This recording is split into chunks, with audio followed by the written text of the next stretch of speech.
हमारा से जान काहे बाड़ू खिसिया पुरावा में आजा काहे बाड़ू तू चोनाइल खत्म के ना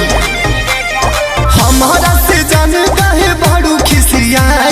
पुरावा में आजा काहे बाड़ू तू चोनाइल कही गो बाटे यार मनवा पुराई दे तो हो ए राजा हो हमारा लहाए सीला गहवाई दे तो हो ए राजा हो हमारा लहाए सीला गहवाई दे तो हो।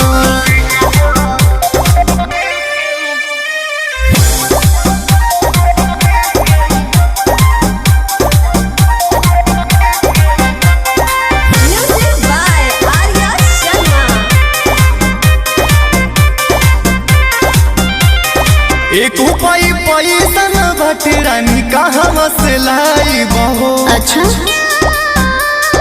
दिलावा के सारे धा तोहर धनी कैसे पुराई बहो हम नहीं जानत कुछ अरे हमरो करे जब कुहुक जाला जब जब बोले लहे राजा अखिया के सोझा रहे लता मनवा रहेला बड़ी ताजा हमरो सपनावा सजनवा पुराई दे तो हो ए राजा हो हमारा लहाए सीला गहवाई दे तो हो ए राजा हो हमारा लहाए सीला गहवाई दे तो हो।